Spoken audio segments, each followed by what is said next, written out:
Gaji MBB Ambassador sebulan naik RM500 tau. Dan ini bukan gimmick. Saya ulang sekali lagi ya, ini bukan gimmick. Tugas MBB Ambassador ni bantu memperkasakan orang awam dengan maklumat kesihatan terkini, supaya mereka ni boleh buat keputusan sendiri terhadap masalah kesihatan yang mereka hadapi sekarang ni. Dengan maklumat yang kita berikan, kita telah buka ruang untuk mereka memilih dan buat keputusan yang tepat berdasarkan servis dan produk MBB itu sendiri. Semasa kita ubah hala tuju mereka yang memerlukan khidmat kita, kita juga bantu ubah hala tuju status kewangan kita. Saya berikan 2 contoh sahaja dulu. Ini Puan Fat, ini Tuan Khairi. Mereka dua ni adalah klien MBB dan mereka pernah rasa apa yang klien MBB rasa sekarang. Puan Fat mulakan kerjaya sebagai MBB Ambassador pada bulan 11 2022, manakala Tuan Khairi pada bulan 9 2023. Boleh tengok dekat sini pendapatan bulan pertama daripada orang ni. Puan Fat bulan pertama buat RM180 sahaja, manakala Tuan Khairi buat RM250 sahaja. Memang nampak sikit, tapi bab duit mereka orang ni tolak tepi dulu. Sebab mereka tahu rasa macam mana sakit kena GGA ni. Yang penting klien boleh recover dengan cara yang betul. Mereka orang ni ECG tu tak payah cakap dah, berkali-kali. Ubat dengan suplemen, dah boleh buka farmasi dekat rumah. Segala jenis coach pemakanan semua dah ikut. Last kali jumpa Alfai, lepas tu praktis MBB tu, baru boleh recover. Sebab tu mereka ni percaya dan nak tolong yang ada masalah ni bersungguh-sungguh. Buat MBB Ambassador ni, dia bukan kerja senang. Kena ada komitmen untuk bantu keluarkan klien tu daripada stage sakit kepada stage sembuh. Hari demi hari, bulan demi bulan, bantu mereka yang ada masalah kesihatan gastrik ke anxiety ni. Kita boleh tengok nah, ini pendapatan bulanan Puan Fat, RM11,000 Malaysia sebulan. Dan ini pendapatan Tuan Khairi, RM3,000 sebulan. Nampak seronok kan? Tapi itu bukan keseronokan sebenar. Keseronokan sebenar adalah bila Puan Fat dan Tuan Khairi ni mampu membentuk komuniti yang peka dengan maklumat kesihatan terkini, supaya mereka ni boleh jaga orang sekeliling pula tau. Dan itu adalah keseronokan sebenar. Kesimpulan dia adalah MBB Ambassador ni bukan kita hanya nak buat duit. Bukan. It's about making a difference. And yes, the rewards are real, tangible and waiting for you. Saya sendiri yang design program MBB Ambassador ni untuk memperkasakan orang awam. Pada masa yang sama, kita memperkasa status kewangan kita. Yang saya percaya dan telah terbukti oleh Puan Fat sendiri mampu menandingi dan lebih pendapatan hakiki kita. Akhir sekali, saya nak tanya, dah bersedia untuk bantu ubah hala tuju kesihatan mereka yang memerlukan produk dan khidmat MBB ni? Pada masa yang sama, ubah masa depan kewangan kita. Kalau ya, selamat datang ke MBB Ambassador. Assalamualaikum warahmatullahi wabarakatuh dan salam sejahtera family MBB. So, malam ni kita akan bersama dengan Dr. Adrian untuk membincangkan mengenai masalah ketat dada. Saya yakin dan pasti semua orang yang menyertai live ni pernah ada experience dengan masalah ketat dada ni. Memang satu perkara yang agak menyeramkan lah. Saya tengok. Saya kena tengok nota lah. Okey, yang mana pernah ada mengalami masalah ketat dada, leher rasa tegang, kerah, apa semua kan? Okey, minta komen dekat bawah, cerita sikit pengalaman macam mana. Kita bagi rancak sikit. Minta semua tap like ya, tap like screen, saya pun tak boleh saya tak boleh tap lah belum. Boleh ya? Tap screen sampai jatuh. Okey. apa, dan minta share untuk live ni semua, minta share, insya-Allah kita akan bagi banyak manfaat dekat orang yang mengalami masalah ni. Sebab ramai orang yang ada masalah ketak dada ni, dia tak tahu apa sebenarnya yang tengah berlaku, punca dia kenapa. Sehari dia pergi, dia tengok, sehari waktu dia ketak dada sikit tu, dia tengok TikTok, kata ni masalah serangan jantung, masalah tekanan darah tinggi, ni jantung tu sumbat, ada masalah bukan-bukan. Baik, terima kasih, thank you very much. Okay, kita harap dengan penerangan hari ini kita boleh bantu orang memahami dengan lebih jelas apa yang berlaku dan apa yang boleh kita buat on the spot untuk mengurangkan rasa perasaan ketak dada ni, dan juga cara yang terbaik untuk menyelesaikan masalah ni.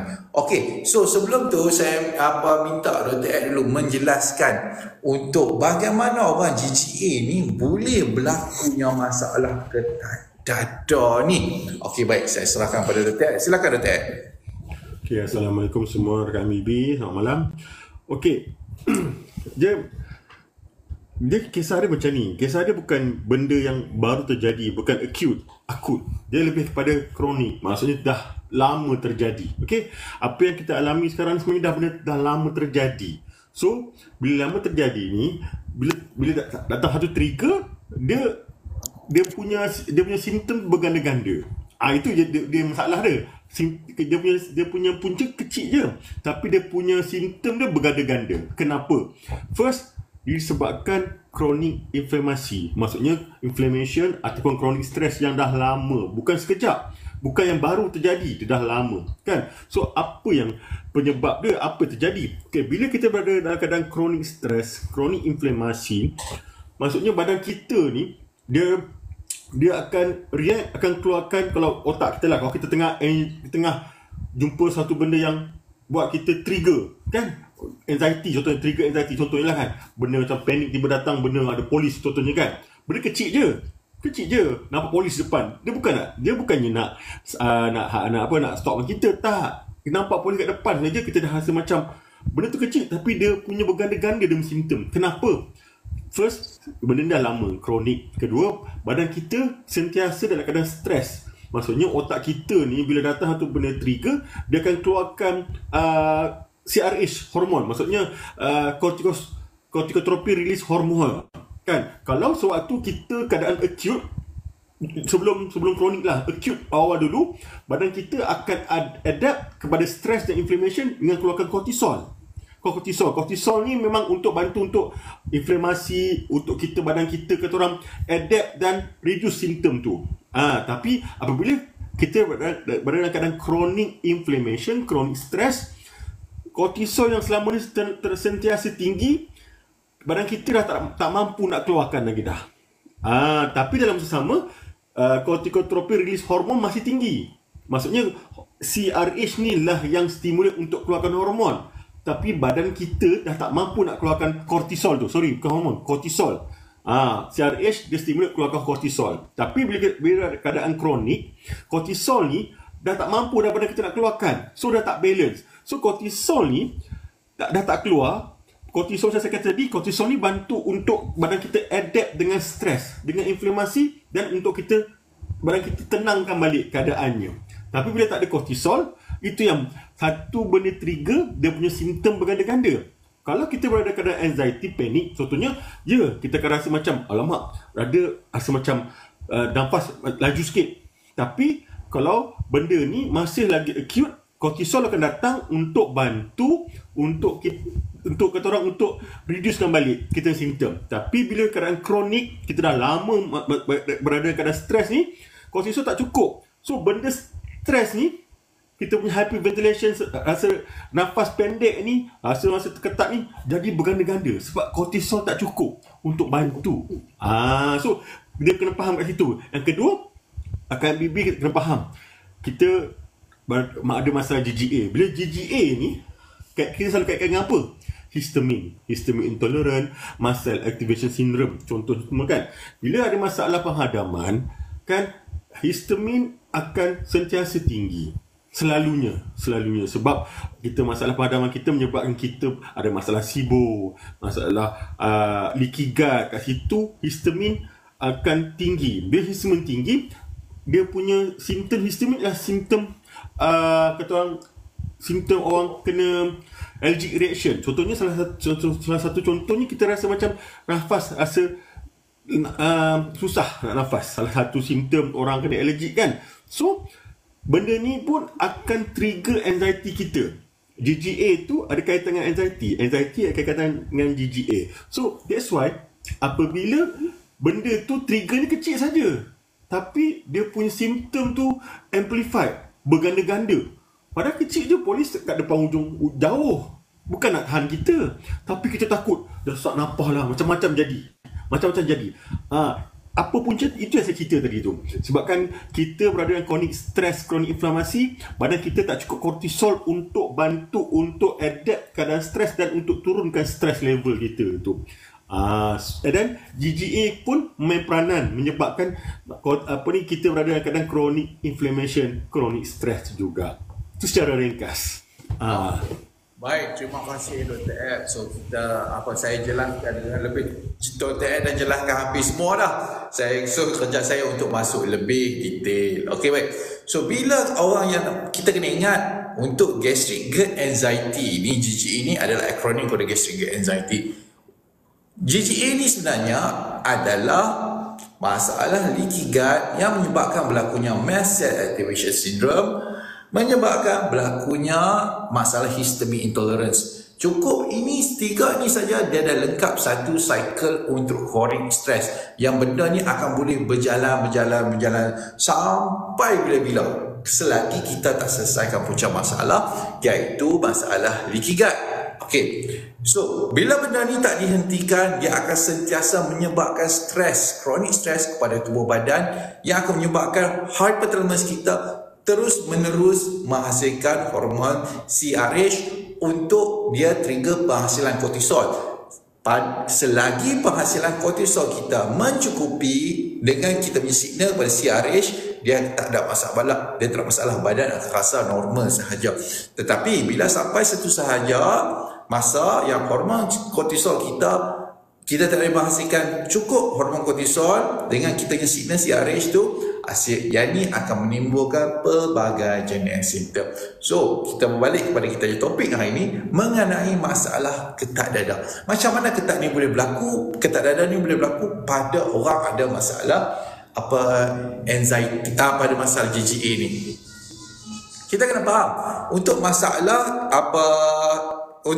ketak dada ni selalunya berlaku bila kita dalam keadaan ada sedikit stres tambahan, seperti kita terkejut ataupun kita buat kerja yang menggunakan kenderaan pakai energi lebih sikit, ataupun kita tengah demam, ataupun kita tengah benda-benda macam tu, ataupun kita tengah pergi dekat tempat orang ramai pun, perkara ni boleh terjadi sebab semua itu adalah stres. Kalau kita dah sampai pergi tempat orang ramai jadi masalah ketak dada, itu maksud kita memang penghasilan kortisol kita sangat-sangat rendah dan diikuti dengan penghasilan hormon CRH kita yang sangat-sangat tinggi. So apa sahaja trigger sedikit sahaja stres pun, even kalau macam isteri kita suruh kita pergi beli barang kat kedai, walaupun stres sedikit saja macam tu sendiri pun telah cukup untuk trigger rasa ketak dada, susah nak bernafas. Kenapa perkara ni berlaku? Okey, contoh kita bagi paling simple sekali, kita terkejut dengar berita yang jiran sebelah rumah mati akibat meninggal dunia akibat masalah sakit jantung. Kita 2-3 hari tu kita memang duk risau dah akan masalah sakit jantung ni, duk risau rasa jantung tu rasa macam elektrik. Lepas tu rasa macam rasa macam ketak-ketak dada sikit-sikit kan. Okey, kita sebenarnya dah pergi cek dah dekat hospital berkali-kali. Kita dah buat ECG, kita dah buat ujian darahan. Doktor kata semua okey, tak ada masalah. Tapi kita ni masih ada satu perasaan yang kita tahu, kita sendiri tahu. Walaupun doktor kata hang okey, semua okey, tak ada masalah. Tapi kita sendiri tahu yang kita sebenarnya ada dalam satu keadaan masalah yang sangat besar. Okey, bila kita dengar saja berita pada jiran sebelah kata, ni semalam meninggal sikit jantung ni. Okey, automatik kita rasa dada kita jadi ketat, kita jadi susah nak nafas, rasa nafas tu jadi bagi nafas tu tak lepas. Kenapa perkara berlaku? Okey, kita ingat bila kita kurang penghasilan hormon kortisol, bila kita stres saja, automatik CRH kita sangat tinggi. Perkara pertama CRH ni akan buat, iaitu dia akan mempercepatkan kita punya kadar pernafasan. Itu sifat CRH. Dia meningkatkan kita punya kadar pernafasan. Pada masa yang sama, kita kena ingat CRH juga boleh ikat diri dia pada kita punya mast cell kita untuk menghasilkan lebih lagi histamin. Kita tahu untuk masalah GGA ni kita ada masalah dengan penguraian histamin ni. Akibat kita ada masalah leaky gut, kita kurang thiamine oxidase, kita tak boleh urai histamin, dan juga kita ada masalah chronic stress, kita tak cukup menghasilkan HNMT, iaitu histamine and metal transferase untuk kita urai histamin. So bila kita kekurangan dua benda ni, histamin kita jadi banyak, iaitu masalah histamine intolerance. Benda ni, histamin ni kita kena faham, sifat dia boleh mengecutkan tisu lembut. So bila dia pergi dekat kita punya dada, automatik dia kecutkan kita punya dada ni dan mengecutkan kita punya bronchial tu sekali, menyebabkan kita rasa susah nak nafas. Itu dua combination tu. Satu, CRH dia mempercepatkan kita punya kadar pernafasan, dan bila histamin ni mengecutkan tisu lembut kita, mengecutkan kita apa-apa jadi kecut sikit. Dua kombinasi ni akan menyebabkan berlakunya masalah kita susah nak nafas. So apa yang perlu kita boleh buat dalam konteks ni? Apa yang perlu kita boleh buat? Kita kena belajar untuk cara pernafasan yang betul untuk counter benda ni. So antara cara pernafasan yang paling okey sekali untuk counter benda ni, paling penting kita kena tahu, kita kena knowledge dulu kenapa perkara ni terjadi, supaya kita tak memikir bukan-bukan. Kalau kita kontrol nafas kita sekalipun, tapi kalau otak tu duk fikir aku ni sakit jantung, aku ni apa semua, masalah paru-paru apa semua, kita tak ada knowledge apa yang terjadi dengan kita, tak guna. Benda ni meaningless. Sebab tu saya ajar dulu, saya kongsi dulu cara sebenar kenapa perkara ni berlaku. Lepas tu baru kita boleh praktis teknik pernafasan. Teknik pernafasan ni digelar sebagai first lead punya breathing. Caranya mudah. So kita boleh ambil, kalau macam awal-awal terjadi tu, kita boleh tarik nafas dulu. Tarik nafas guna hidung kita selama 2 saat. 2 saat kita fikir 2 saat kita count. Otak kita waktu kita mula count dah. 1, 2 kita count. Lepas tu kita buat mulut kita tu macam untuk nak tiup lilin. Lepas tu kita tiup selama 4 saat. Okey, ingatlah ataupun paling mudah kita kena ingat, kita sedut nafas ni lagi pendek tempoh dia daripada kita lepas nafas. Kalau kita sedut nafas, kita ambil 2 saat, kita lepas nafas 4 saat. Kalau kita sedut nafas ni guna 3 saat, kita lepas nafas 6 saat. Tujuan dia adalah kita untuk meningkatkan kita punya oksigen dan mengurangkan kita punya lebihan karbon dioksida dalam kita punya paru untuk menenangkan kita sementara waktu. Benda ni kena buat. Cara ni saya ulang sekali lagi. Kita tarik nafas kita 2 second saja. Kalau baru jadi tu kita nervous lebih kan. Kita janganlah buat dalam 5 saat tarik nafas lagi, dia jadi kot lain pula. Ambil 2 saat saja. Dah ambil 2 saat tarik nafas. Lepas tu kita buat mulut kita macam nak tiup lilin. Lepas tu kita sembul 4 saat. Kita ulang benda ni. Otak kita kira sebab kita nak reduce kita punya pemikiran terhadap condition kita. Kita kira terhadap benda tu dulu. Tarik nafas 2 saat, lepas nafas 4 saat. Benda ni akan meredakan sementara waktu kita punya simptom. Tapi yang penting, terima kasih Muhammad Nazim Masri. Thank you very much. Okey, yang paling penting kita kena tahu apa sebenarnya yang terjadi.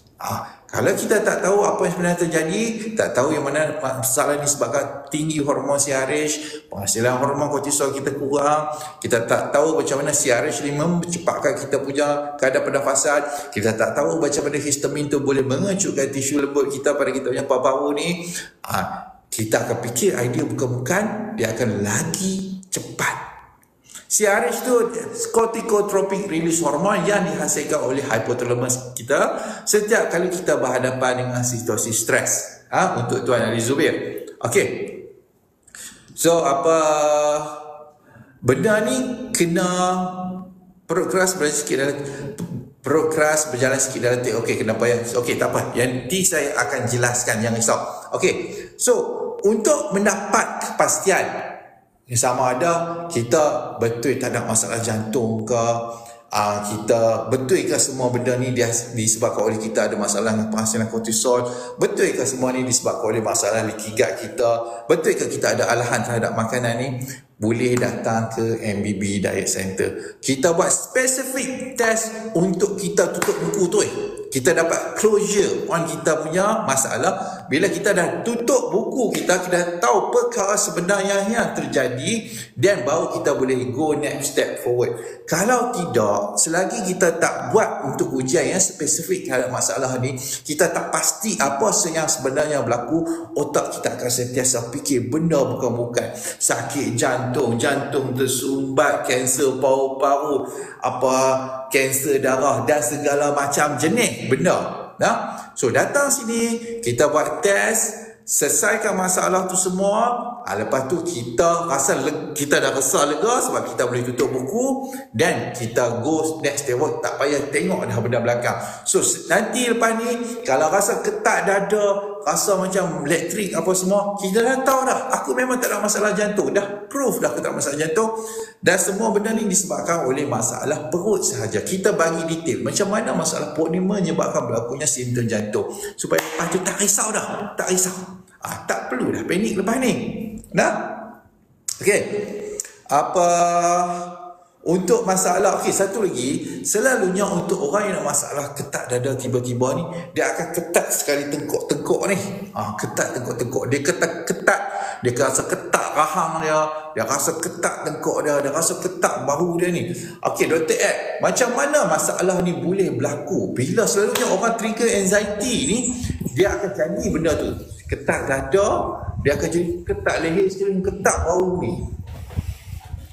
Okey.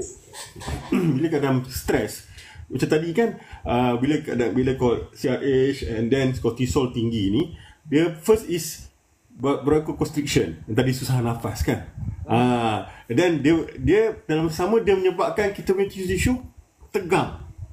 Bronchoconstriction, vasodilation, dan sama otot kita semua akan tegang. Itu adalah memang simptom-simptom panik, simptom-simptom CRH tinggi dan kortisol tinggi. Sebab tu bila datang saja benda-benda yang trigger, first kita rasa dada ketat, lepas tu start tegang semua. Tu memang simptom dia. Simptom kortisol tinggi, CRH tinggi. Tapi selalunya kita akan rasa bronchoconstriction menyebabkan kita rasa susah nak nafas. Vasodilation menyebabkan kita rasa jantung laju, vasodilation dan laju saja, dan berpeluh-peluh sebabkan vasodilation tu. Memang itu adalah simptom-simptom untuk kortisol tinggi, CRH tinggi. Dia boleh dua macam Dr. M malam, sama ada kortisol tinggi ataupun kortisol rendah. Itu saya dua benda tu. So kalau untuk berlakunya ketat leher ataupun ketat rahang, kita kena tahu. Sebab orang takut kata jadi ada masalah jantung. Masalah jantung sebab dia baca dia ketat leher, ketat rahang apa semua kan, ketat bau-bau ni orang jantung ni. Tapi dia dah buat dah. Yang penting pastikan dia dah buat dah ujian test. Kita mengatakan tak ada pun. Tak ada pun masalah, semua okey saja. Okey. Macam ni kita hantar pergi saya ke Teresa, mungkin dah gila sikit kot. Selalunya macam tu lah.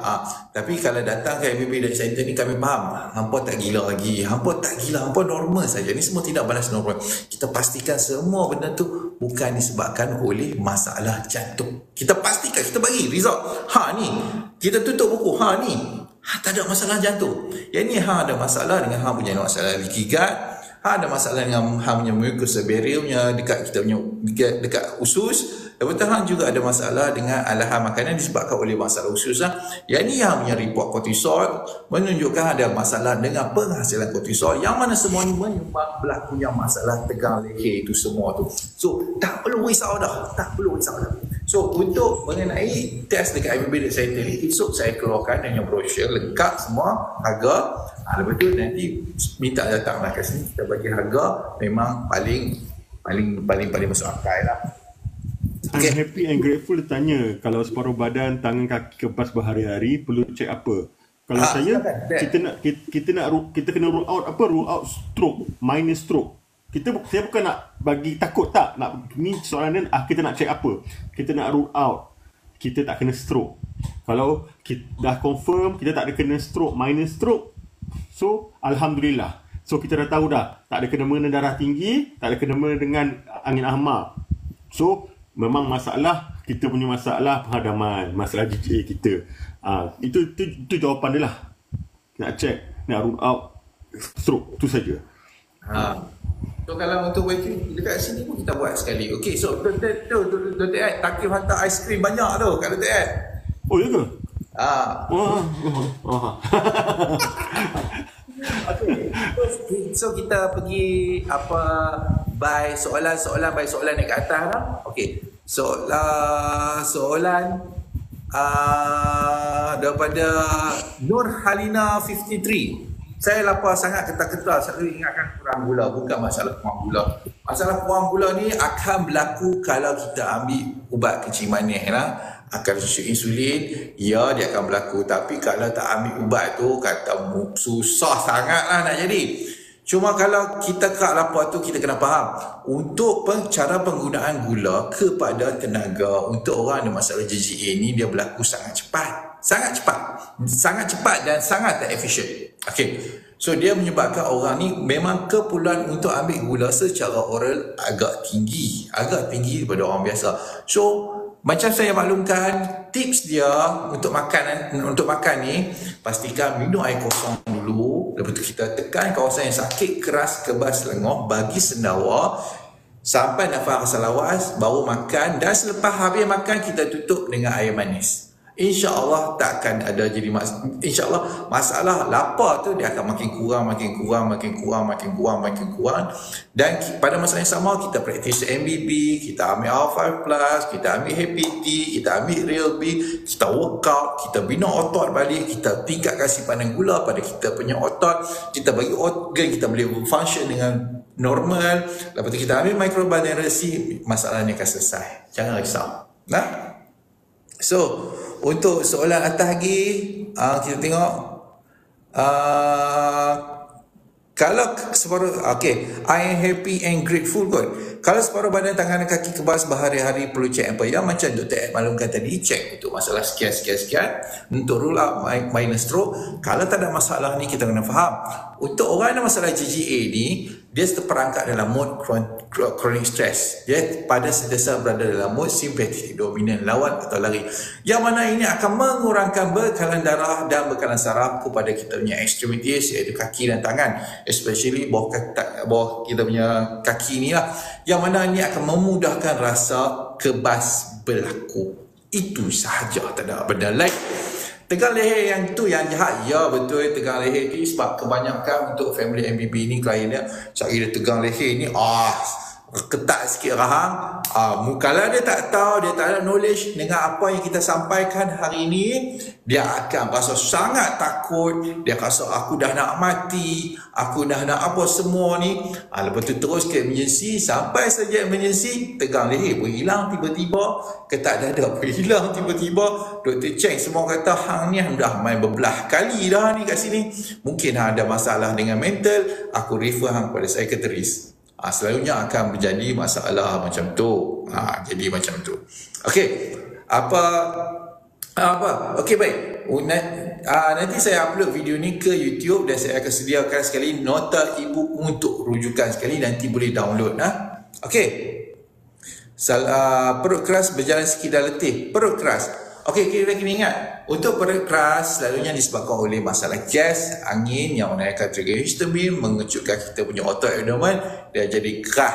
Dan berjalan sikit dah letih, kenapa ya? Sebab tinggi hormon CRH, tinggi penghasilan hormon CRH, corticotropic release hormon ni menyebabkan kita hyperventilate. Pada masa yang sama juga masalah histamine intolerance tu akan menyebabkan masalah bronchoconstriction seperti yang dimaklumkan oleh Dr. Ed. Bronchoconstriction ni maksud kita punya bronchioles tu dia mengecut sikit, menyebabkan kita punya napas kita kurang efisien daripada biasa. So apa yang kita boleh buat dalam konteks ni? Ingat, macam saya maklumkan tadi, buat teknik pernafasan. Kita tarik nafas guna hidung dulu selama 2 saat. Lepas tu kita buat mulut kita muncung macam tiup lilin, macam tu. Lepas tu kita release 4 saat. So saya buat demo. Kita buat macam ni. Tarik nafas, kita kira 2 saat. 1, 2. Lepas tu kita tiup nafas ni melalui mulut, tapi otak kira lah.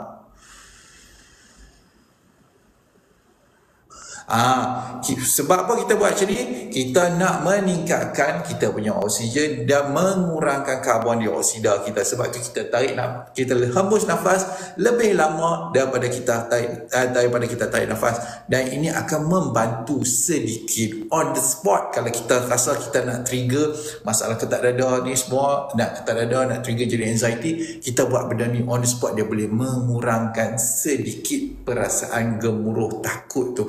So praktis benda ni Okay. So kita tengok, saya demam dan tekak sakit sangat dah seminggu Ustaz. 2 hari ni perut kembung dan leher jadi tegang. Okay, untuk Cik Noni, kalau demam ni perkara biasa lah, tak ada buat apa lah. Kalau demam, sakit tekak sangat ni semua ni akibatnya kita virus lah selalunya. So ambil ubat demam, dan jangan lupa untuk ambil ubat antihistamin. Contohnya macam cetirizine ataupun loratadine. Kalau tak mau mengantuk, ambillah levocetirizine ataupun desloratadine. Cetirizine ni bezanya cetirizine dengan loratadine ni long lasting. Cetirizine ni dia singkat tapi dia punya efek tu cepat. Untuk efek loratadine ni akan mengambil masa lebih lama daripada cetirizine. So untuk kelegaan cepat, ambil cetirizine. Bergantung juga kalau kita ada masalah dengan bawah pinggang, EGFR kita drop terus, kita ada stage 3B untuk masalah CKD, chronic kidney disease, guna loratadine. Loratadine dia kurang bagi beban pada kita punya bawah pinggang. Tapi kalau macam EGFR tinggi itu normal, ambil saja cetirizine, tak payah banyak cerita dah. Okey. Minta tap live dan minta share lah. Kita bagi semua, banyak orang dapat manfaat untuk live malam ni. Okey. Untuk King Kong hijau maklumkan, drive kereta pun leher tegang, rasa mencucuk kiri kanan ketak jadi berat nak nafas. Ini perkara standard biasa. Dia kalau contoh macam King Kong hijau, maklumkan pengalaman King Kong hijau. Tuan Farhan lah King Kong hijau. Tuan Farhan, dia drive kereta, dia jadi ketak dada, dia jadi ketak leher. Sebab apa? Dia stres dia ni selalunya disebabkan oleh noise and vibration. Noise ni getaran, vibration ni noise ni kita punya bunyi bising enjin, bunyi bising tayar. Getaran ni maksud kita punya vibration dalam kereta tu, getaran dengan bunyi apa semua, enjin kita bergetar apa semua. Semua benda tu stres. Kalau kita kurang kebolehan untuk berhadapan dengan stres tu, akibat CRH kita tinggi dan masalah low cortisol, dia akan start trigger simptom. Duduk nak kereta saja, tak buat apa, tak drive, kita tidur sekejap sekalipun, perut akan kembung, akan jadi ketak dada dan akan jadi macam-macam lagi. So benda itu sahaja. Okey. So antara tips yang saya boleh bagi, sediakan gula-gula dalam kereta. Gula-gula lah. So kita ambil gula dan waktu kita drive. Kalau perlu drive panjang, benda ni akan membantu. Sebab bila badan kena stres, dia perlukan gula. So bila kita ambil gula saja, dia boleh meredakan kita punya stres. Buat macam tu dah. Okey.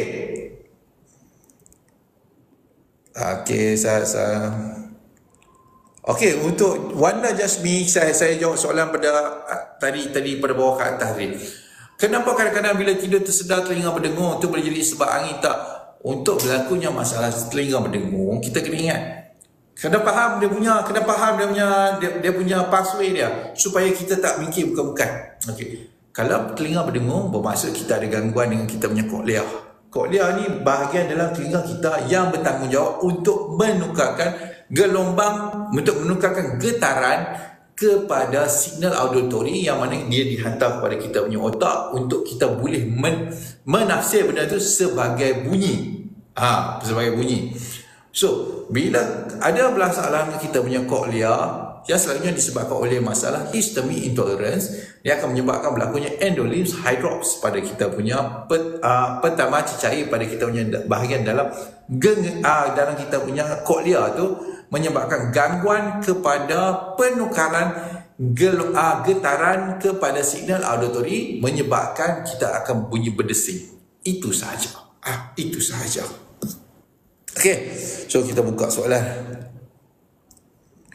Okey, kita tengok soalan.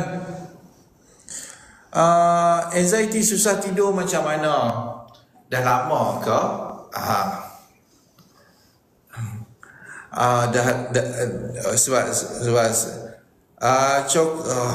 Sebab perut memulas nak balik-balik nak pergi tandas, sekarang simptom saya perut pun memulas, balik nak pergi tandas, sekarang simptom saya. Okey, baik. Sekarang ni apa H5 Plus dah aman? Sekarang ni siapa dia attack? Sedang saya tengok, sebab benda ni selalunya ada kaitan dengan pemakanan sekali. Okey, saya alami sekarang asam keluar dari mulut, acid reflux. Itu masalah acid reflux. Coklat bar boleh tak? Coklat bar ni okey, bar untuk pemilihan coklat jam. Ni iklan sikit. Iklan sikit. Cik buat.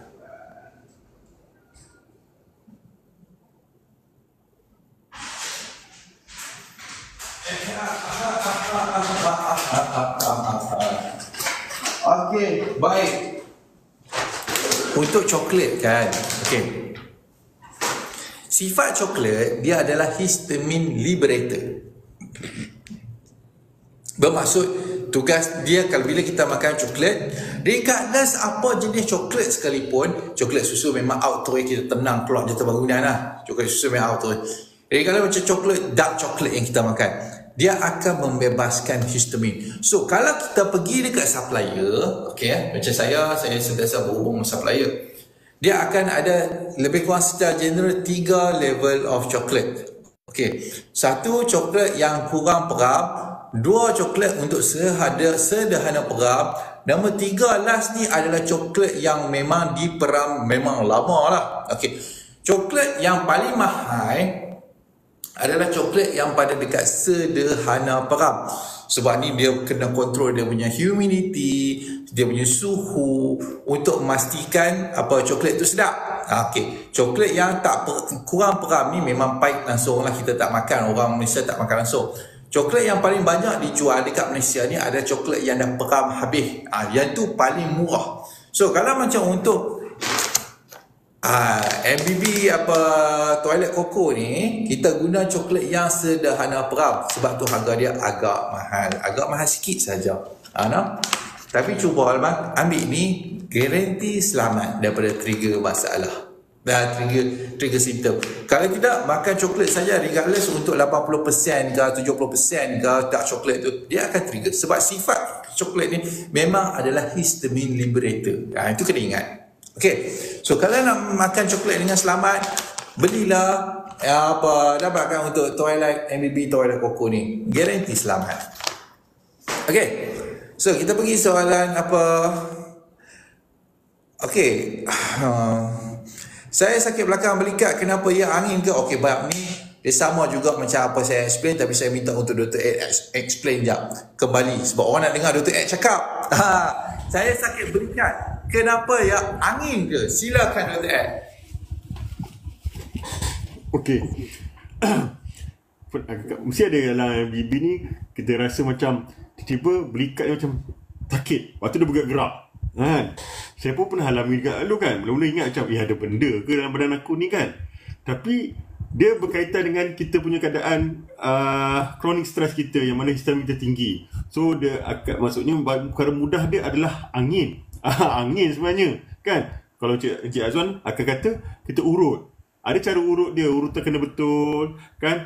InsyaAllah lama-lama dia akan okey. So jangan risau. Kita rasa macam tulang belikat ni sakit tu sebenarnya sebabkan histamin kita tinggi. Kita berada dalam masa activation, berada dalam stres yang menyebabkan kita punya all the tissue, soft tissue kita dalam keadaan tegang.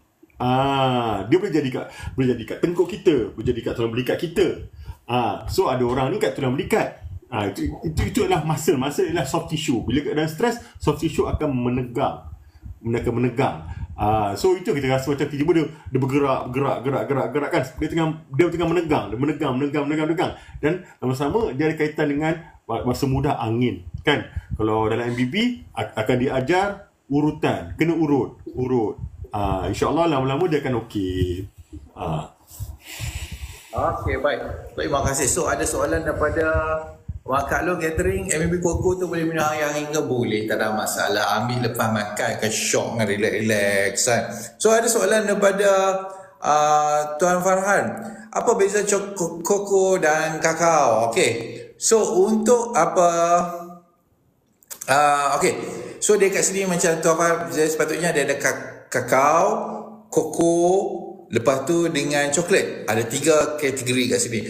Untuk kakao ni, daripada biji kakao ni dia punya raw form, unprocessed. Dia dalam keadaan beans lagi. Okay. So benda ni boleh kita makan juga, tak ada masalah. Tapi dia rasa dia tawar. Lepas tu ada rasa macam tanah sikit kan. Okay. Tu kalau kita jumpa dekat pasaran selalu dalam bentuk kakao powder, kakao ni ataupun kakao butter. Okay.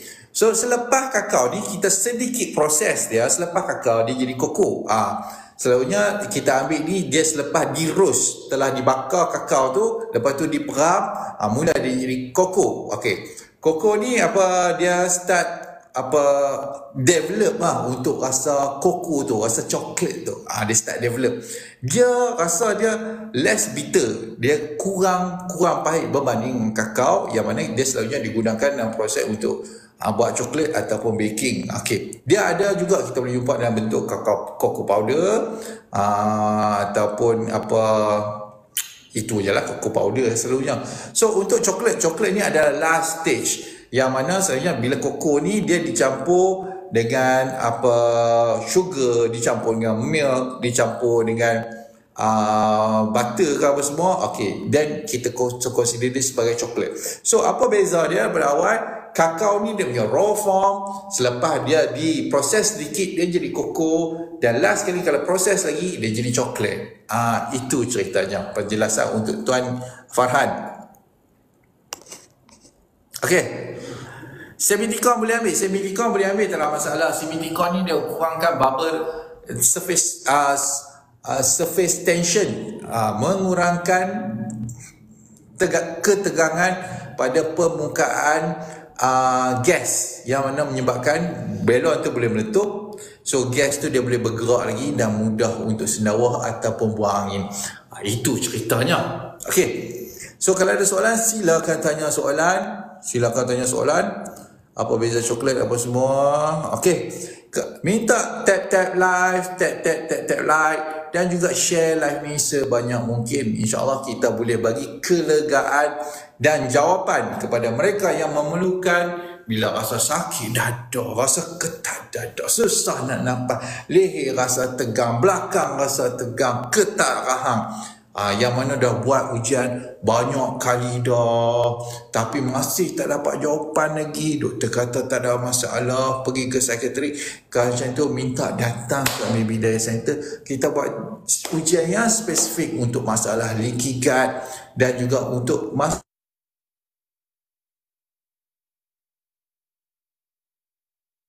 memang tak ada langsung masalah jantung ni. Yang tu yang penting. Kita tak mau otak tu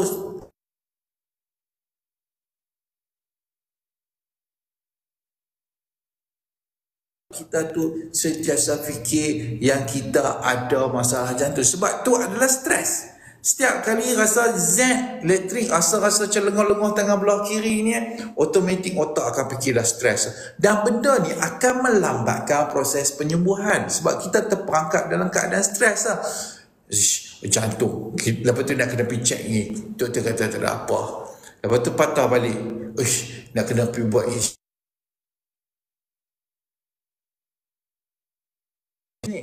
Apa lepas tu dah buat ECG berpuluh kali, berbelah kali dah buat. Jawapan tetap sama. So kalau ada masalah macam tu yang memerlukan kita nak tutup buku ni supaya kita boleh ke langkah seterusnya, next step forward, datang ke MBB Center ni, kita buat ujian spesifik untuk masalah leaky gut ni, untuk masalah jantung, untuk pastikan betul-betul tak ada masalah jantung. Saya akan jelaskan apa sebenarnya yang berlaku supaya tak risau dah lepas tu. Itu je. Okey. So kita balik kepada soalan. Kita tengok soalan.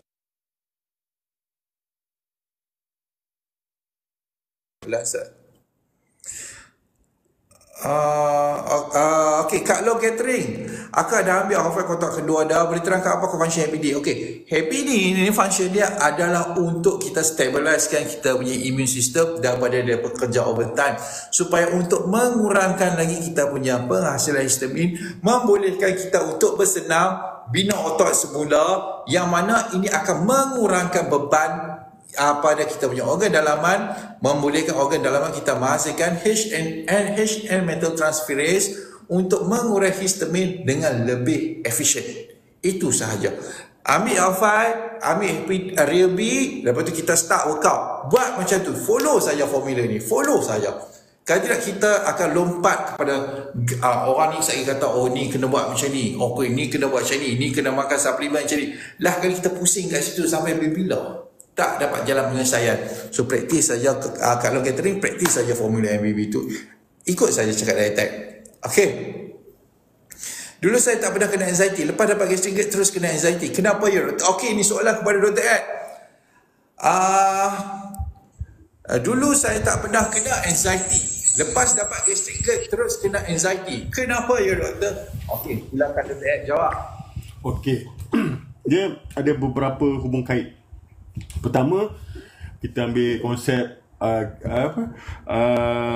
gut brain axis. First kita ambil kaitan mengenai gut brain axis. Gut perut kita, brain axis, dia ada kaitan.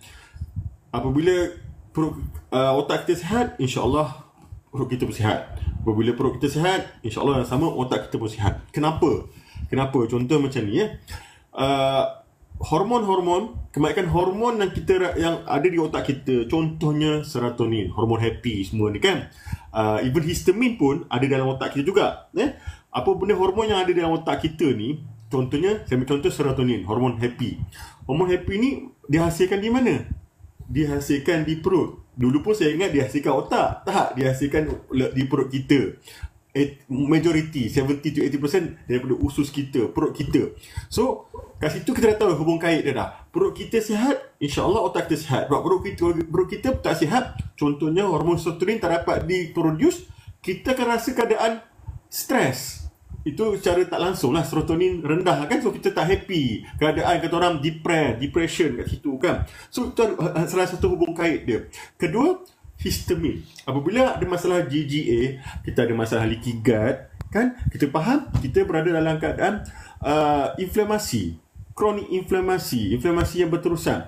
Apabila berada dalam leaky gut tu, apa terjadi sebenarnya? Kalau secara ringkas, leaky gut ni benda-benda asing, benda-benda foreign body yang sepatutnya tak diserap oleh usus kita ni dapat diserap sebab ada pembukaan maksudnya ada pembukaan.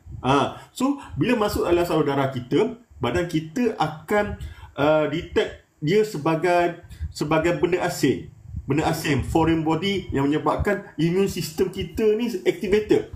Bila immune system activated, histamin akan datang, akan naik, maksudnya kita berada inflamasi, histamin. So bila histamin ni tinggi, dia ada hubung kait dengan anxiety. Histamin tinggi, dia menyebabkan anxiety.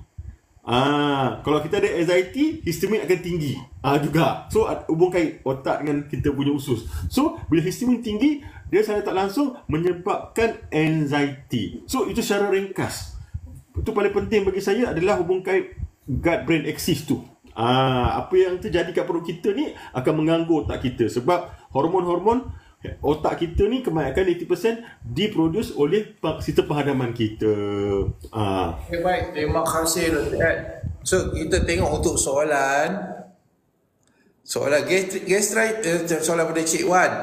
Gastritis ni dikigat juga ke? Okey, bukan. Gastritis ni berlakunya radang pada kita punya perut. Okey, selalunya berlaku pada kawasan bawah perut kita, iaitu enterogastritis lah orang kata. Dia, kalau gastritis ni, kalau macam kita ambil makan ubat cair darah pun jadi juga, tanpa masalah kigat pun jadi juga. Okey, cuba kalau macam term GGA ni, orang kata term kampung lah kita pakai, sebab orang semua ramai guna term GGA gastrik ni saja. Kalau orang kata kita ada masalah gastrik, bermaksud kita ada masalah gas, angin, perut, kram, rasa mencucuk dekat perut. Tapi kalau betul-betul term untuk gastrik ni, maksud gastritis, iaitu masuk radang kat perut. Kalau Malaysia ni special sikit lah, yang mana bila apa-apa saja masalah mengenai perut, kita akan guna term gastrik. Itu je. Okey.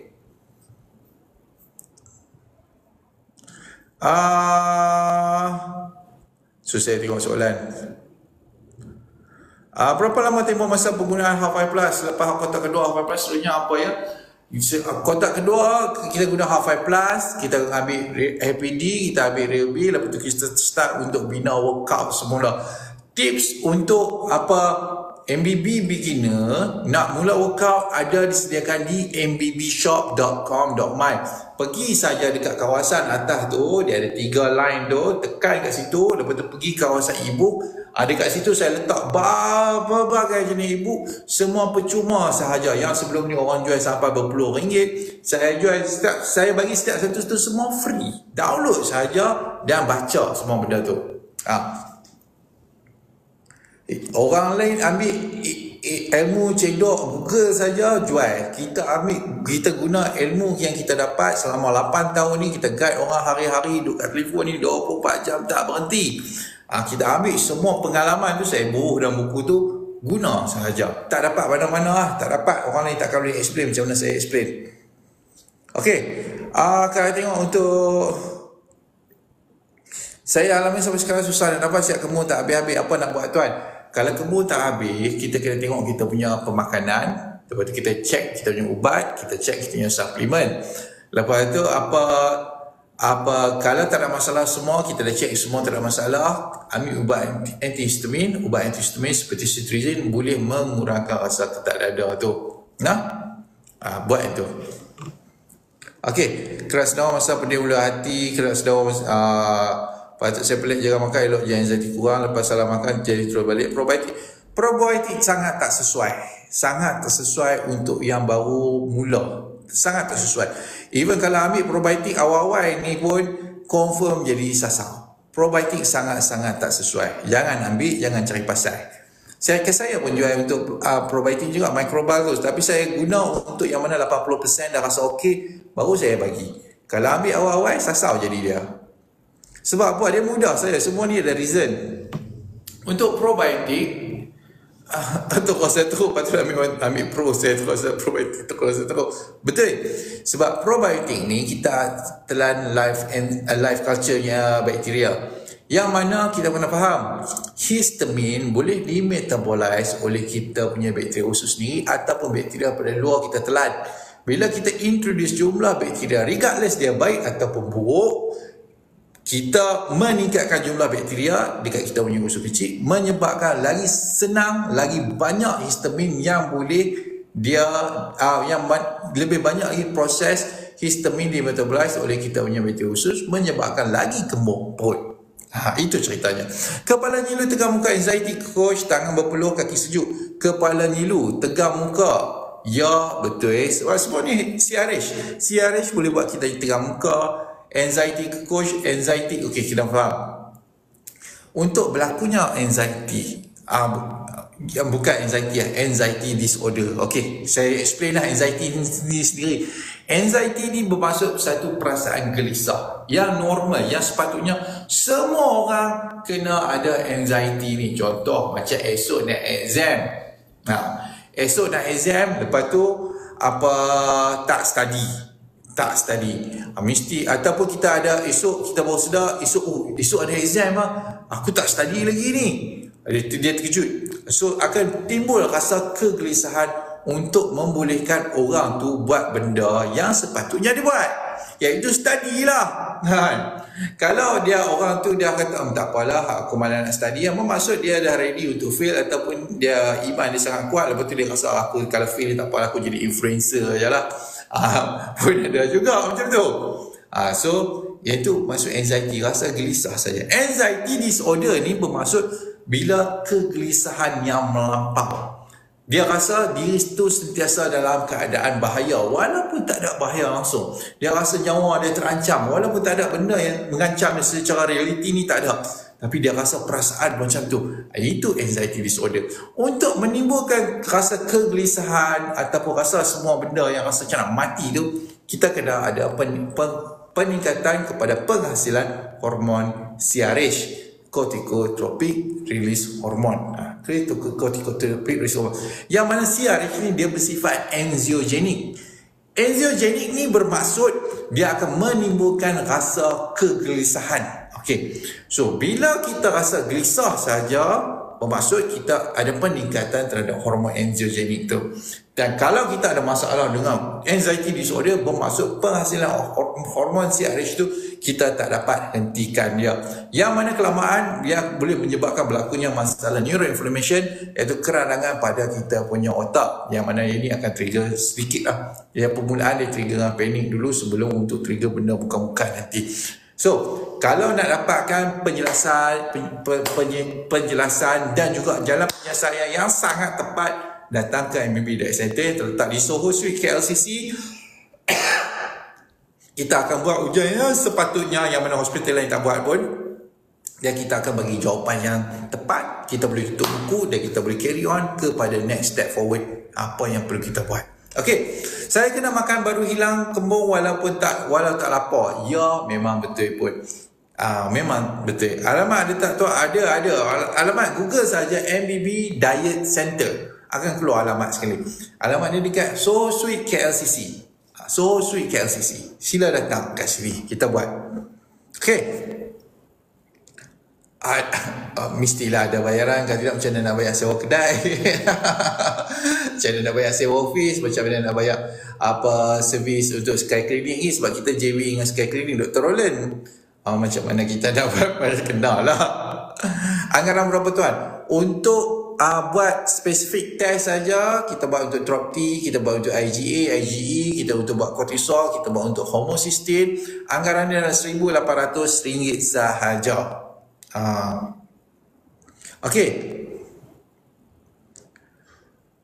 Okey, kalau kepala melayang ada solusi cepat tak tuan? Kalau kepala melayang ada solusi cepat.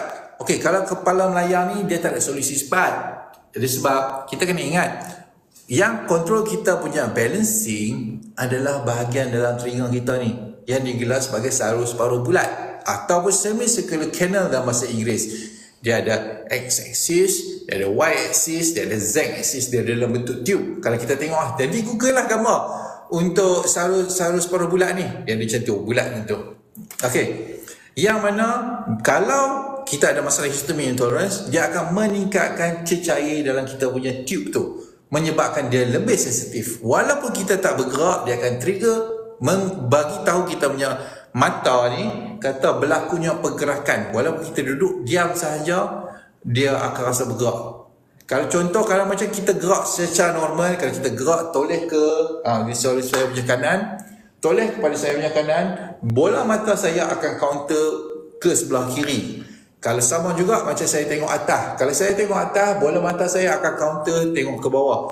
Jadi semua signal daripada kita punya sarus paruh bulat ni. Kalau berlaku lebihan cecair dalam sarus paruh bulat ni yang digelar sebagai endolys hydrops, disebabkan oleh masalah histamine intolerance, ya dia akan menyebabkan berlakunya masalah pening tu. So untuk solusi benda ni dia tak ada cepat, dia tetap kena rawat masalah usus kita, amal 5 plus dan praktis MBB untuk mengurangkan histamine intolerance. Kalau kalau untuk nak mengurangkan mast cell activation syndrome dekat tengah tu, kita ambil ubat antihistamin, dia boleh mengurangkan sedikit. Tapi kalau ambil ubat antihistamin saja dia tak solve problem. Yang solve problem adalah MBB untuk mengurangkan histamine intolerance dan juga leaky gut ni kita amal 5 plus. Nah, itu saja. Okey. 9 hari sudah. Oh, awal lagi Viviana, awal lagi. Perut saya memulai, saya balik-balik pergi tanah sekarang taklah. Awal saja, tak apa. Awal lagi. Okey. So untuk Anisha Naufal, sayang kalau hidung ketat, susah bernafas, nafas pun tak puas, kenapa ya? Okey, minta tap screen, minta share live ni, kita bagi dapat banyak manfaat untuk kepada jawapan yang saya akan berikan sebentar ni. Kalau hidung ketat, okey, hidung ketat ni dekat kita punya hidung ni dia banyak saluran darah yang halus-halus. Okey, so kalau kita ada masalah untuk lebihan histamin ataupun histamin intolerant, ya betul dia akan boleh menyebabkan kita punya hidung ni tersumbat, dia membengkak, hidung tu boleh membengkak. Okey lah, dia boleh membengkak. So bila sampai satu saja masa dia boleh burst, dia boleh pecah, dan itu memudahkan berlakunya masalah jangkitan. So kalau benda tu minta check dulu, minta check. Kalau benda tu berlarutan, tak kurang-kurang kita punya hidung tu kerak sumbat, rasa bengkak saja, minta check dekat klinik. Minta check dekat klinik. Okey, soalan daripada kalau nak selesaikan masalah ni, kita kena kurangkan untuk penghasilan histamin. Praktis ambil amal wapas dan kita praktis untuk MBB. InsyaAllah masalah hidup ketat ni akan selesai. So untuk Puan Linda, Zainab boleh kurangkan ketat dada ni tak tuan? Ada pendapat cakap makan Zainab? Ya, memang betul. Memang betul. So untuk benda ni saya minta Dr. Ed, ramai nak dengar suara Dr. Ed. Kita minta Dr. Ed jelaskan macam mana Xanax, benzodiazepine ni, alprazolam ni mengurangkan rasa ketat dada. Okey, silakan Dr. Ed. Okay, basically alprazolam ni dia buat macam, dia jadi macam masa relaxer sebenarnya. Dia masa relaxer and then dia reduce all the histamine semua dalam badan kita, kan? Tapi dia lebih efek dia lebih kepada relaxing, masa relaxing, all the thing masa relaxing. Kita punya pernafasan akan turun, kita punya kita punya all the kita punya badan kita tegang akan relax, otak kita akan relax semua. Ya betul, memang Xanax ni akan bantu kurangkan ketat dada. Tetapi kita kena ingat, saya kalau orang tu memang dah terlampau kronik, ya saya akan cadangkan ambil Xanax. Tapi bukan untuk bergantung kepada Xanax itu untuk atasi simptom-simptom dia. Tak. Kita kena faham, Xanax ni untuk reduce simptom sahaja. Obat-obat kebanyakannya adalah untuk atasi simptom, bukan atasi punca. So, apabila kita kadang-kadang memerlukan, ya, kita boleh ambil Xanax. Tetapi itu adalah untuk bantu kita, untuk kita relax. Bila kita relax, otak kita boleh berfikir dengan lebih rasional supaya kita cari punca dan atasi punca dia. So nak kata bagi saya nak ambil Xanax tu boleh, tetapi bukan kita bergantung kepada Xanax untuk atasi masalah kita. Xanax untuk reduce simptom kita, untuk kita cari punca dan sertakan masalah punca utama dia. Itu pendapat saya mengenai Xanax lah. Okey, baik. So untuk saya tambah sikit penjelasan Xanax. Untuk Xanax ni, alprazolam, dia family benzodiazepine ni, sifat dia meningkatkan untuk kita punya penghasilan gamma aminobutyric acid, iaitu kita punya GABA. So GABA ni dia bertanggungjawab untuk berkenaan dengan inhibit ni menghalang benda-benda yang stres berlaku. Okey, dia sejenis neurotransmitter. So bila kita makan GABA, kita makan Xanax ni, dia meningkatkan neurotransmitter GABA ni dalam kita punya otak, yang mana dia akan tarik handbrake. Ingatlah, sifat dia tarik handbrake kepada kita punya hypothalamus dan terus menghasilkan hormon CRH. Ya betul, dengan kurangnya penghasilan hormon CRH ni, ingatlah, bila kita kurang saja penghasilan hormon CRH, nafas kita akan kembali back to normal. Dan kena ingat, hormon CRH tadi kalau tinggi, dia akan menyebabkan kita punya mast cell degranulate, menghasilkan lebihan histamin. Bila CRH kita drop saja, benda tu kurang, so kuranglah berlakunya penghasilan histamin, kuranglah berlaku bronchoconstriction, dan benda ni akan menetralkan balik kita punya pernafasan, dan lepas tu tak adalah masalah ketat dada. Problem dengan masalah dengan Xanax adalah dia dose dependent. Okey, bermaksud awal-awal kita akan dapat kesan dia dengan 0.25 mg. Kita dah dapat rasa, so okey lah, perut pun dah tak kembung lah, telan ni Xanax ni, ketat dada lah, okey, kaki tadi yang lengah-lengah tadi tak boleh berjalan, dah boleh berjalan, dah kuat dah balik ni. Okey, tak apa. Lepas tu dalam masa seminggu dua, dia teruskan pengambilan Xanax. Setiap kali attack dia ambil Xanax ni, dia akan body akan start adapt.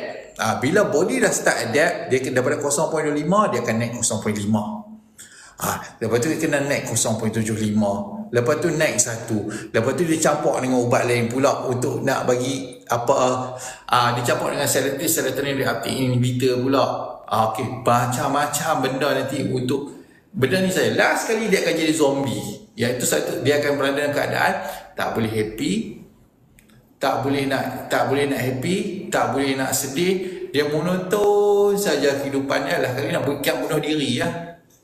Sebab tu kalau pengambilan serotonin reuptake inhibitor dan juga Xanax ni secara berterusan, dia akan menyebabkan seseorang itu tendensi untuk nak bunuh diri lebih tinggi. Okey, so Xanax ni bukan ke ubat tidur. Okey, Dr. Ed, Xanax ni bukan ke ubat tidur, Dr. Ed. Ubat ni saya serahkan pada doktor. Okey, kalau memang betul Xanax ni selalunya kita bagi kepada sakit-sakit insomnia, maksudnya ada masalah tidur. Kenapa macam tadi? First, dia reduce CRH. Bila reduce CRH, kita akan relax, tenang sangat. Kedua, dia bersifat antihistamin juga. Kalau kita paham histamin tadi, histamin ni otak kita perlukan histamin untuk kawal bangunan tidur kita. Bila histamin ada, kita akan terjaga. Tapi bila kita tak ada histamin, itu kalau kita makan antihistamin, kita akan mengantuk. Faham tak? Kalau kita makan antihistamin, kita akan mengantuk. So Xanax ni sama-sama dia menurunkan histamin. Bila histamin keadaan low, itu menyebabkan badan kita tenang dan kita rasa mengantuk. Tu memang betul. Xanax ni sebenarnya kita bagi untuk ada masalah insomnia. Baik. Dia macam Dr. malukan, kita tahu Xanax dia akan meningkatkan penghasilkan gamma aminobutyric acid, yang mana dia ada handbrake pada CRH. Bila CRH kurang saja, automatik orang tu boleh tidur. Sebab kita tahu CRH ni bersifat anxiogenik. Selagi dia tinggi, otak tu akan laju. So bila kita kurang saja, otak tu dah rest, bolehlah tidur malam. Okey, so macam tu ceritanya. Okey, baik. Saya salah seorang pengguna, alhamdulillah sangat memberi kesan yang baik. Terima kasih pencari udang. Okey, kelajuan makan dan kunyah berapa kali, macam mana yang betul, tuan? So yang ni kalau soalan spesifik macam ni susah sikit ni.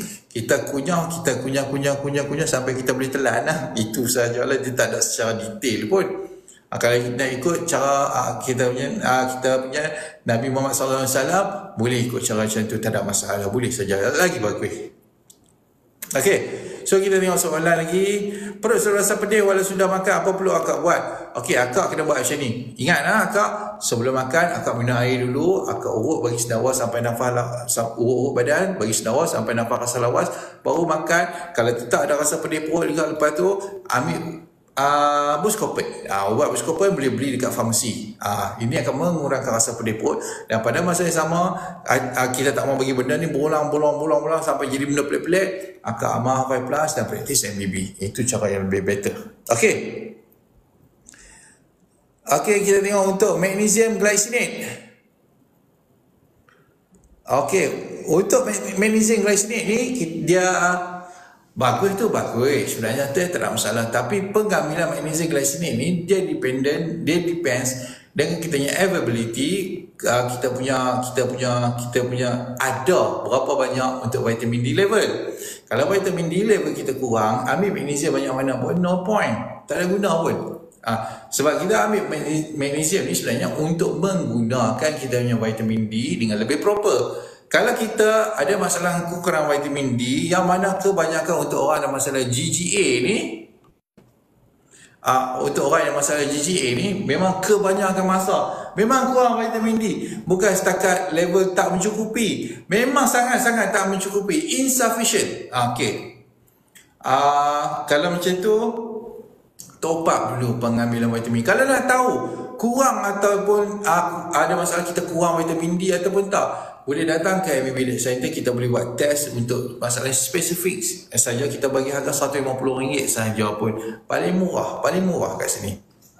Dan saya akan terang lebih pada orang bayar beribu ringgit. Okey. Okay. Untuk boleh ke sentiasa makan ubat tidur Zolpidem bagi GGA? Ingat nak buat placebo bagi Loratadine. Okey, baik. Jadi soalan kepada Dr. Ed, pengambilan Zolpidem bagi GGA secara berterusan. Okey. Secara saya selalu tekankan, kita ubat ni hanya untuk mengawal simptom.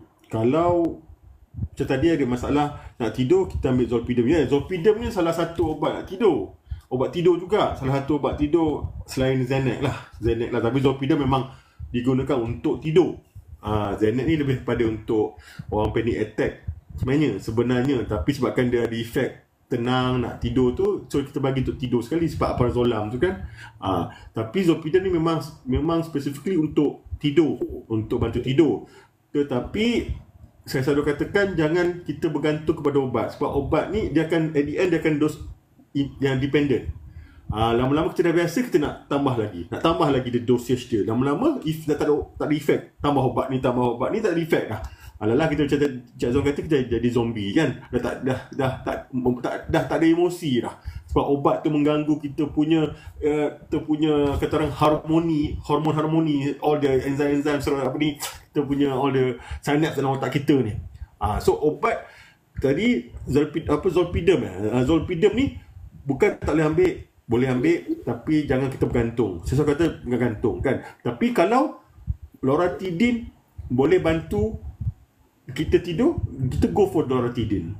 Sebab Loratadine kata orang ubat yang paling, kata orang, bagi saya ubat yang first line, paling kata orang kata orang tak memudaratkan.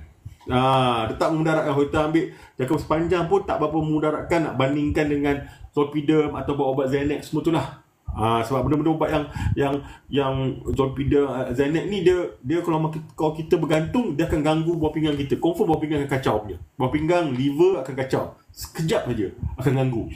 Tapi Loratadine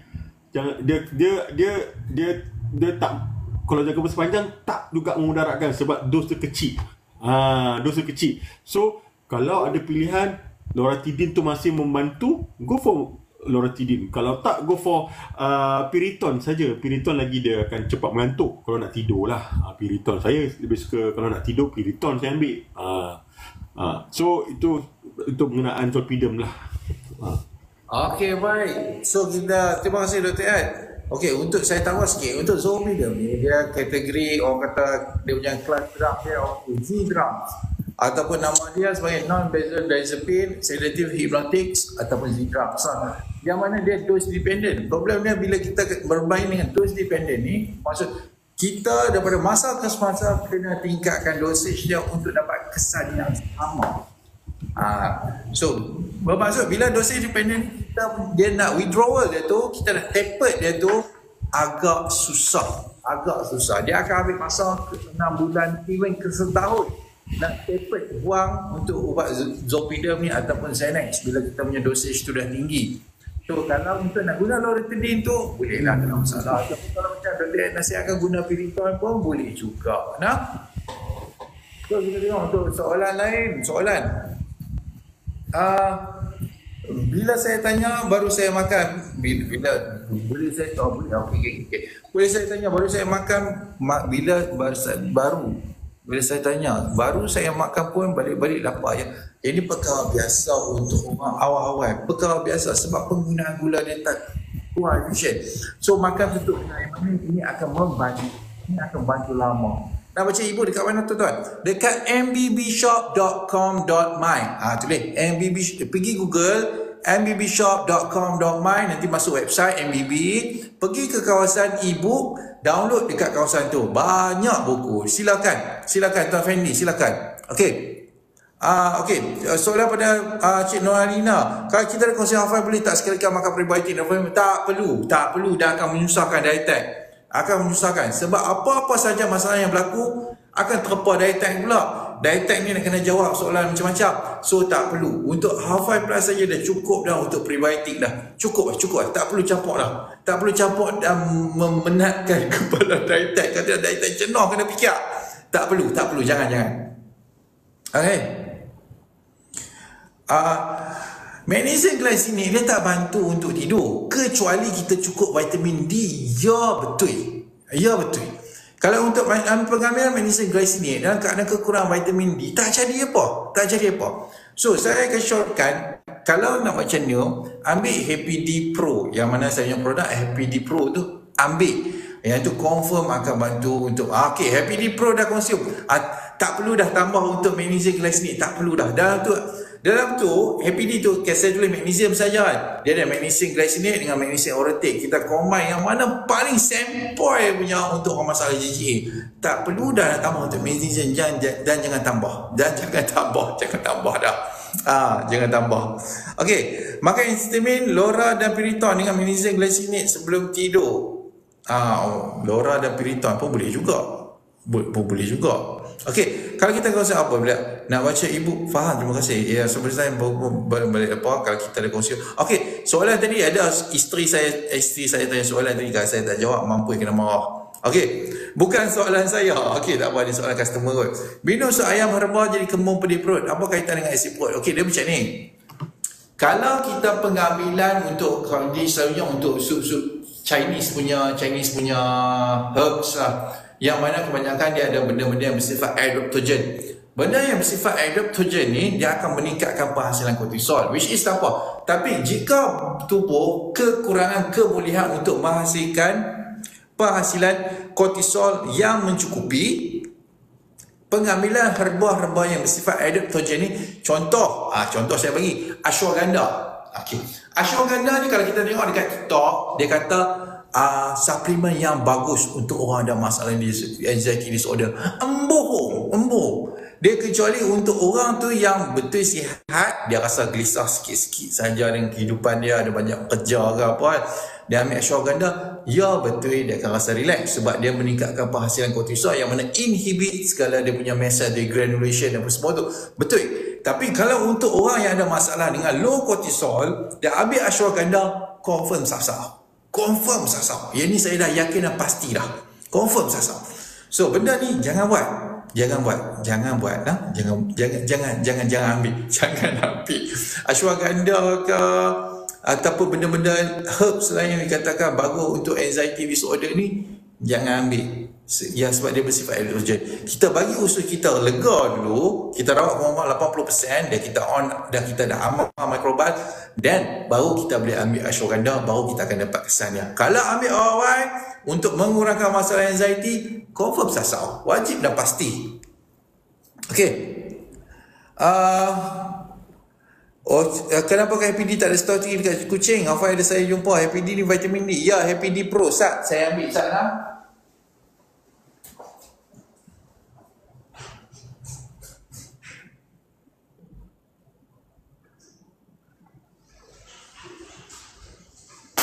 Ada. Okey. Yang ini Happy D Pro, ini produk saya yang mana dia mengandungi untuk vitamin D, 8,000 IU. Lepas tu dia ada magnesium glycinate, magnesium orotate dan juga K2 vitamin. Memang dibuat khas untuk orang masalah JGA. Ni memang khas daripada kita punya pengalaman. Saya keluarkan Happy D ni pada tahun 2020. Selama 4 tahun tu kita sentiasa improve kita punya formula untuk hasilkan yang paling sesuai vitamin D untuk orang JGA lah. So, amal ini. So, kita tengok Yang mana bagi gift, thank you very much semua. Terima kasih banyak. Okey, kita tengok. Okey, baik. So, itu sahaja rasanya live kita hari ni 10.15 dah pun saya tak makan lagi. Okey, tak apa. Terima kasih Dr. Ed hadir kepada kita punya live hari ni. Nanti live ni saya akan upload dekat YouTube. Semalam pagi tadi saya dah upload dah untuk live yang sebelumnya hari Selasa. Saya dah sertakan sekali link dekat kawasan YouTube tu, bawah komen tu untuk download ebook. Dan so, yang mana nak dapat closure akan akan nak tahu sebenarnya yang berapa juga simptom semua ni, datang saja ke MBB Lab Center. Kita akan buat ujian darah, ujian najis yang mana spesifik untuk mengetahui yang segala semua benda ni disebabkan oleh musuh, disebabkan berlaku daripada jantung, ketaklah dalam leher semua ni. Baik, kita tak fikir dah. Nanti selagi trigger sikit, kita dah fikir jantung apa semua, nak pergi emergency pagi buta lah. Semua tu buang masa, esok tak boleh kerja. So datang sini, kita tutup buku semua. Baik, terima kasih kepada semua yang hadir. Nanti ada masa kita jumpa di MBB Diet Center. Itu sahaja. Terima kasih semua. Assalamualaikum warahmatullahi wabarakatuh. Thank you very much. Terima kasih semua. Assalamualaikum.